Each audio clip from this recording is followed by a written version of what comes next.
Good afternoon. Today is the 6th of April and here we are back at the departure lounge at Alton, which is a little cafe out of the countryside for the first Classic Car Sunday of the year. Yes, there is a bit of real plane there. I do apologise in advance if I fall over, if I get things wrong, if there's wind noise, if this is generally a terrible video. It's just the way that it goes on this channel. So there's quite a few cars today. I got here early, but still was quite a long way down the queue. So there we go, lesson for the future perhaps. Right, we start very strong here with this 1976 Daimler Sovereign. That is very, very nice, viewers. Very, very nice indeed. Based on the Series 2 Jaguar XJ. I would prefer the Daimler as opposed to the Jaguar. Someone specified in this car a velour trim, 3.4 auto, long wheelbase. Green Sand is the name of this colour. Z-Bot rust protection. It is very, very nice, viewers. Do we have twin fuel tanks? Yes, we do. Because the fuel consumption on these Daimlers isn't particularly good. Not a surprise to anyone, really. I like that, viewers. That's a very strong start. Also, is this 1967 Ford Lotus Cortina. Now, this will be a late registration because the Mark II came in 1966, so this would be a late registration one. There we go. Look at all those little details, like the umbrella handbrake and the steering wheel and things like that. As far as I know, this is a real one. I don't know, maybe a replica, but someone has it for sale and call 07785920477. As Mr. Bill from the Fuel Power Channel says, this could be yours. I don't know about this one though, this Ford Escort RS Turbo Series 1. Now these are rather expensive cars now. One of these sold at the NEC recently. Yeah, I was there, I saw it in person. It was a white Series 1 car like this for about £50,000. So they're quite valuable, these. In fact, it's probably going up in value as I'm walking around it. 85, 86 on a C, just like the one in cat size, of course, in the second series. Then we'll have a look over here at another one of these. This Anglia here, Anglia Deluxe. It would have been a 105e originally. What it is now, I don't know. My suspicion is it's not the 997cc Kent engine in there at the moment. There's a 65. More Mark 1 Cortina action here, an early one, a console badge one. So it'll be before autumn 1964. Could be 64, I suppose, or 63. The number plates in this country weren't standardised till 1965, so you still saw plates like this up until the end of 64, before they then went to this format here with the letter on the end, which had started in 1963. This one here has a very interesting thing written on the side of it, which is actually true. This is a Cortina Super. Yes, my father actually did have one of these. He had one in the early 70s. It used to belong to my uncle. It was a late Mark one. I think it was a 66, and it was problematic. It had a new engine put in it, in Brixton, I think. It wasn't very expensive to do that at the time, of course. Yeah, very nice Super. That console one looks a bit more sometimes than the Deluxe. But we're going to something a bit later. This is a Reliant Scimitar GTC. 81 plate approximately. This one's a manual. I wonder if this has the Essex engine in it or the Cologne. The Cologne engine arrived about 1980, I think, in these. But I don't know. Then we have this very familiar looking Cadillac Fleetwood, which is absolutely enormous. Every time it comes to Lock's Heath, it has to go to 2 to 4 parking spaces. It's the Brougham d'Elegance version, and it is fabulous in every way. About 1975 on a P. Then we've got something a little bit smaller, this Triumph Vitesse convertible. This is quite a late one. They finished in 1971. This is a 7071 registration on a J. Someone's fitted a very, very nice biscuit leather interior to this. Overdrive transmission. I think you could get a brake servo on these late Vitesses from memory, because the brakes on a Vitesse or a Herald as standard, as many of you'll know, are not very good. I know I've tried a Herald and the brakes were, well, terrifying. Ooh, a Vauxhall Forenza. Luton press plate, excellent. With the dogleg 5-speed manual. This would be, I think, a 74. This, but what we've got a droop snoot Forenza. with that plate on it, I imagine it's one of the Vauxhall sort of press or management fleet actually originally. It looks fabulous, doesn't it? I love Duke Street Forensics. Then we've got another Vauxhall. This one is an Astra Mark III, just after the facelift, 9495 registration, 1.4 LS estate. Interior looks actually pretty standard in there. Love the Family 1 engine in it if it's a 1.4. I think they were about 84 horsepower, something like that. I've forgotten now. I've driven one of these, but it was a 5-door. It wasn't an estate. They're not bad actually, the 1.4s. They're quite nippy.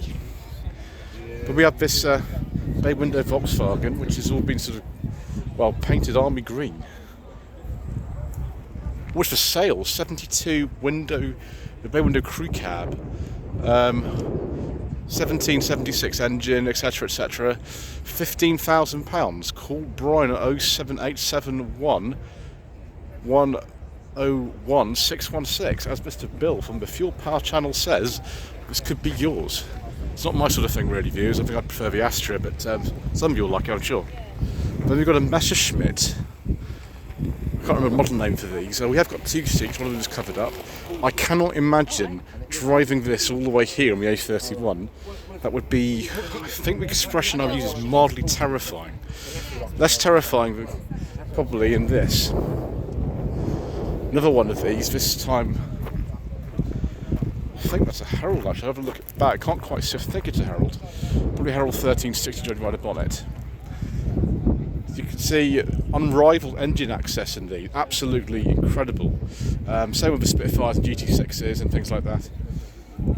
Yeah, it's nice. Nice standard interior as well. So I never realised you put a radio there. Yeah, that is a Herald 1360. It's the same year as the TAS 7071. Another Anglia. Deluxe again a 105E, although this it won't be standard this at all, will it? It'll be something interesting under there, won't it? I should imagine. That's very nice though. Maybe re-registration, I'm not sure actually if it's an SU plate or they are. But we've got something here. I have no idea what this is at all. I haven't got a clue. Absolutely no badges on it at all, so I don't know. Answers in the comment section below. I've got no idea at all what that is, apart from it's gold and purple. And we've got a Chrysler here. Yes, very nice. 1963. It's like a 300C or something. I can't remember now. I've just got stuff still coming in.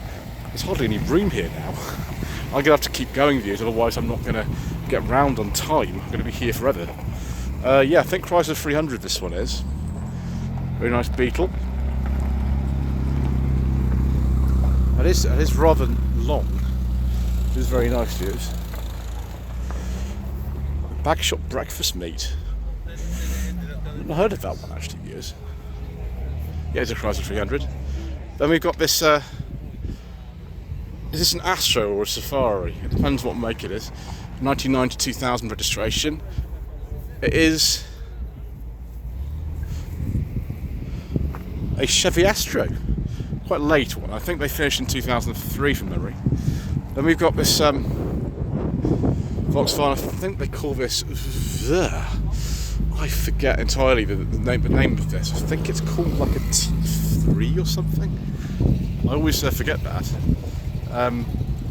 Yeah, this could be an air-cooled one or it could be a water-cooled one, but changed in 1983, so who knows. Quite valuable now actually, these. I think though I prefer this Lotus Esprit V8. It's an incredibly late one, this. They finished in 2004 and this is 2003. Very, very late one. Still got a Renault 25 gearbox in it. And still with pump pedals at the moment. I thought actually there were some really late ones without pump pedals, but maybe we're just before that or something, I don't know. Answer the comment section below, but yeah, yes please viewers, very, very nice indeed. And then Austin, let's get this right, we've got to be very careful about this, because it might be a Westminster, or it could just be like an A50 this. Oh yeah, it's A55 Cambridge, there we go. So it would be just before the Farina models came in, so 1957, something like that. Something I'm more familiar with is this T12 Bluebird, 86-87 registration, 2 litre SLX. Probably one of the early cars built at Sunderland. The very, very first T12 Bluebirds were actually built in Japan. Interesting kind of bonnet effect here. This gentleman's trying to turn his car around or get round speed bump. It's a bit low for him, I think. I think he's got some very stanched wheels going. Oh dear. Didn't sound very nice, viewers. So that's the front of it, viewers. Someone's put the Japanese supermarket front bumper on that, and some fog lamps. SLX would have been quite high up the range. Of course, you've got the things like the I think the ZX and the Executive above that as well. Right, but a kind of Beetle dilemma is going on in front of us. We'll just try to step away from it a second. Series 3 Land Rover, 1983-84, with the windscreen folded down. 8-inch wheelbase, I think this is, yeah. Standard Series 3, not a lightweight or anything. Mind you, just keep going, don't they? Just keep on going. Let's go look at this modified Mini. This is interesting. It's a Clubman, but with the work of someone called John Sprentzel in it. Here we have more information about him. A motor racing driver. This car has been modified. Serves a Speedwell performance conversion. There you go, Sprintz on the back, and a rear wiper, which was a very rare option on these. You could get them. 73-74 registration. This is a 70s Mini, but it's been made to look a bit older than it is due to those rear lights. Be sort of 75-76, sorry. Small steering wheel. What it was originally, I don't know, viewers. We've obviously got some more performance in there than that would have been originally. Then we've got one that's from the 80s and looks like it's from a lot older. 82-83 registration. Who knows what that was originally? It's all been modified for circuit racing, hasn't it? But we'll let everyone else go past here and try not to get run over. Again, we've got the sort of Mark II rear lights on this. Or rather, sort of Mark II and then I think some others as well. This thing, I don't know. Pass. Who knows? That is quite something. It looks a little bit like the Mini convertible from the 90s because it's a lot older than that. But we've got one that looks really standard here. This is an Italian job special edition. I think 92-93 these came out. Which sort of seats look like from a Cooper. Oh, there we go. There's the brochure for it. Fantastic. The 1275cc single point fuel injection, or is it multi-point fuel injection engine? Anyway, it's a 92-93, so it'll have injection and a catalyst. Then a very, very late minivan.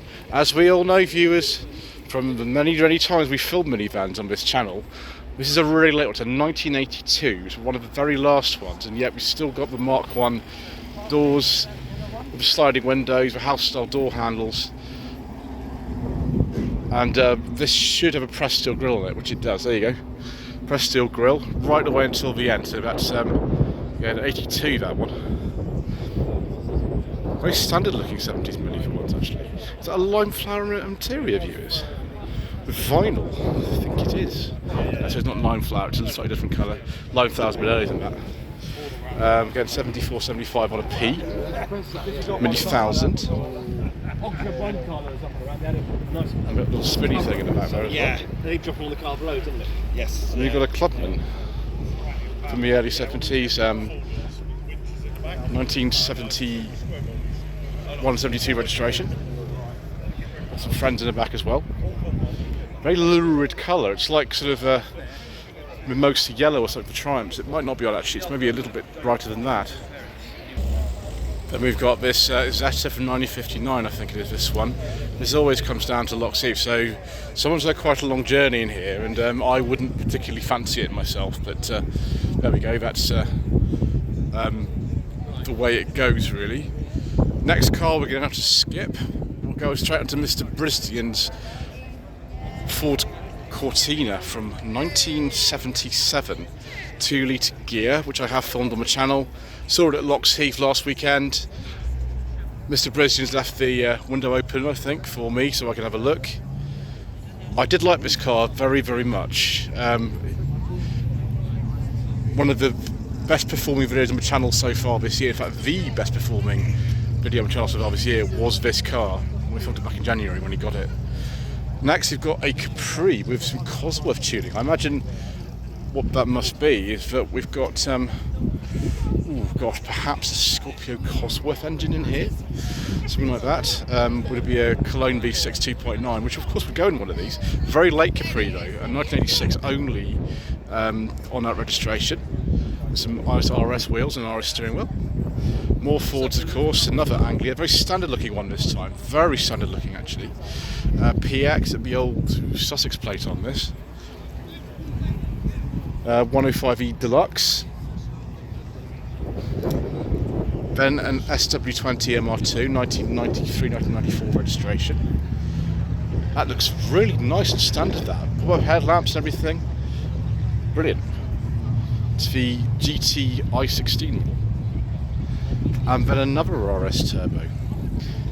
This one is Series 2, but actually it had a Cosworth transplant, so that's actually like a Gar track. Because only the Gar tracks would have had rear wheel drive. You can see the track on the back is wider than the front, and the engines on the Gar track were mounted that way around. There we go, Gar track racing. Yeah, they're very, very, very rare, the Gar tracks. They don't have front wheel drive, they have rear wheel drive. It's a bit like the Escort RS Cosworth that came in the 1990s. In fact, there was a Sierra underneath an Escort body. Another one of these scimitars, and no, I'm not allowed to make the connection that everybody wants me to make about them, because that connection viewers is banned on this channel. In fact, we will have a look and see what the gearbox is. This is an automatic. Obviously you get a manual as well. Same as the GTC, this is an 8281 registration. And then a Minor 1000. Now this has the wipers that meet in the middle and the old style steering wheel and two glove boxes, so I imagine this is from the late 1950s. And we have some serious patina going on here. That's extraordinary, isn't it? Then more Capri action. I wonder if this is a full press car. It's got a 00 registration, which suggests that it was. Or I don't know. It's like an injection special. 85, 86 registration. There we go, someone's really proud of that. There's also photographs on the back of various events. Right, not you. And Ford Escort Mark II RS 1800. That looks really straight and standard actually. I mean, it's worth a heck of a lot of money, this car. Just before the very mild facelift, so 7677 on an R. Facelift occurred around 1978 for these. Then a BMW 8 Series. Wow, now that's nice, viewers. Pop-up headlamps, extraordinarily powerful engine, and lots and lots of fun. I wonder what model this is. It's an automatic. Most of them were actually, I think, for the 8 Series. It's got an M badge. I think, I don't know, it could be an 840 or an 850i CSI, I don't know. Answer in the comment section below. And a Toyota Wilvi. These were based on a Mark 1 Yaris, but in sort of collaboration with, I think, the sub-brand called Will, I think it was. That, by the way, is a personal plate. The car is much newer than that, actually. It's about 99, 2000. It's an extraordinary thing, this. It looks a bit like a 2CV. The interior and everything else is just crazy in this. No official imports over here, so that's a personal import. But something altogether a lot older. We've got this Ford Zodiac, an Iota type. It'll be about 1954, something like that. Mark II's came out around 56, so top of the range for this design. You of course got a console and a normal Zephyr, of course, too. Pontiac Firebird Trans Am. 1997-1998 registration. We've got the chicken on the hood as well. And it's for sale for £5,000. Call 07748204560. As Mr. Bill from the Fuel Power channel says, this could be yours. Next, we're on to some pickup truck here, 150. GMC. It'll be from the 50s, won't it? As of the year, I don't really know. I'm not really good at this sort of thing. Next we've got, I think this is a Willis. It will be from 1941, cheap there.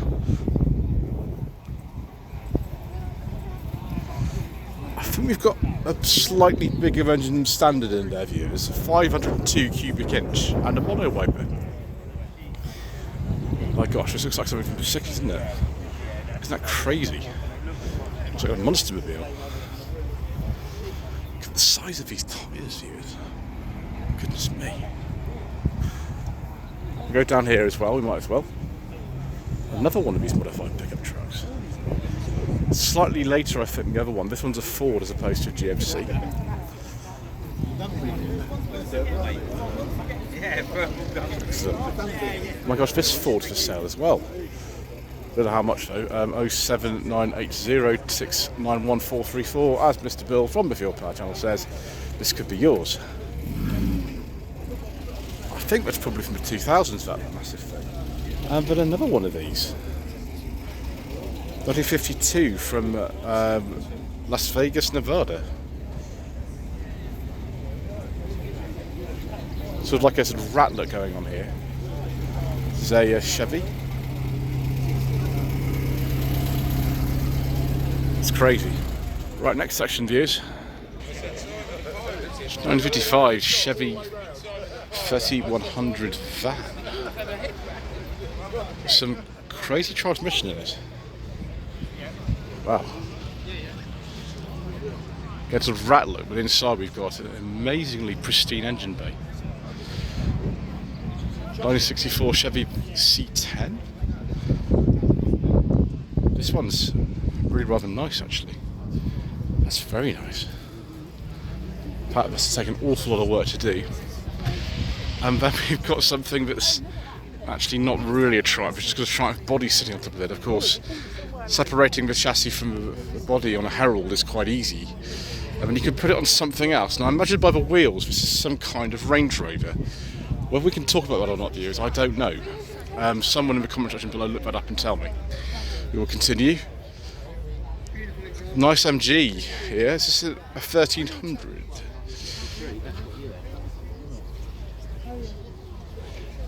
So it's 1100, so this might be just a late Mark 1. It's 1100. 1967-68 registration. We've got another Beetle. There's those ones up there as well. I'm going to look at as well later on. It's a sensible thing. I should get one of those for Sunny, shouldn't I? So people can't reach through the door when it shows. Or window, sorry, window. And then a stunning MGTC. This will be around 1948, something like that. Now that is actually very nice. Why on earth is the speedometer on that side? Is that because it was primarily designed for American export or something? Answers in the comment section below, viewers, because I don't know. But we've got this Chevy here. It's like a Bel Air. It's like a 56 Bel Air or something. 57's got much larger fenders on it, so I don't think that is. It might be a 55, I'm not sure. Next to it, looking sort of similar but not the same, is this Mark II Zephyr. We're talking about the Mark II Zephyrs earlier on, weren't we, viewers? Which has been sort of customised a bit. Yeah, with automatic gearbox. You could get an automatic Zephyr actually, but they're quite rare. Presumably that's been done later. So we've got a different engine in there from standard. Then an Austin A40 Sports. These were made by Jensen actually in the early 50s. Say maybe about 1951, something like that, approximately. But we've got rather more modern type of sports car here. A Lancia Delta HF Integrale. Left-hand drive, of course, as all the ones by this stage were. Extraordinary interior. Very, very powerful, these things. They're very, very valuable now. The darlings of WRC back in the day, these. Yeah, 91-92 plate on that. 53 Ford pickup. This is the F100. There are a lot of these pickups here today, aren't there, viewers? There's absolutely tons of them here today. Another one. 63 Ranchero, a 260 cubic inch engine. Wow. Then 1988-89 Fiesta XR2. That looks nice, viewers. Correct wheels, correct interior and steering wheel, high spec dash. Brilliant. Question is, viewers, somehow right next to it we've got a 205 GTI and it's a 1.6, so it's actually more comparable to the Fiesta because this has a same size engine, both 1.6s. This is just before the mild facelift, although someone's changed the front indicators, so it's an 89 to 90 car. Question is, which one of these do you prefer? I honestly don't know. 73-74 over 2200 SC, which at the time was the base model for the P6. It's this Harvest Gold or Sand Glow. I can't remember. Anyway, it's another BL thing from the 70s. This Range Rover. Now, it's not a Suffix A or anything like that. It's nowhere near as early as that. But it's absolutely stunning, isn't it? Look at this. You've got these Lucas things at the front. There's like with the ice warning on them as well. Can't remember. Anyway, 76-77 registration on R. 4-speed manual. We all were at the time, actually. That is that's actually really special. It's a very, very nice condition indeed. Then we will go on to this Plymouth Barracuda. 72-73 registration, 383 cubic inch engine. In this extraordinary colour, absolutely amazing colour. That's great, isn't it? Then a very, very late Mark II Mini. That's a Morris Mini Cooper S. It might have been registered by British Leyland actually. And we've got the V plug hole of despair on the side, of course. So there we go. The Mark III actually came out in '69 with an H as well, so it's a very, very late one indeed. A 1275cc engine. 1965 Ford Mustang, because that is the law. You must have an early Mustang at your car show these days, and I think that's a good rule. It's a very, very nice car actually. That is really rather very nice. But we've got an early Metro here. Now it's not quite absolutely poverty spec. We've got a passenger mirror for a start. We've got a rear wiper, so it's actually decadent. Although the basic front end and the basic dash suggests to me that probably something like a 1 litre or something like that. So yeah, it's a Mini Metro 1 litre L, I think. As well, they're very late to be badged as a Mini Metro. I think the badge got removed in '82 because they sorted out the legal implications of Metro Camel, so we just call it a Metro rather than a Mini Metro. And then a very, very nice Healy. Yes. We've still got the like Moss gearbox in here. There you go. Healy 100, so probably BN1. Anyway, I think that's it for the first part. Thank you ever so much indeed once again for watching. Please don't forget to subscribe to the channel, like this video, and comment below. And we shall see you in part 2 for some more incorrect information.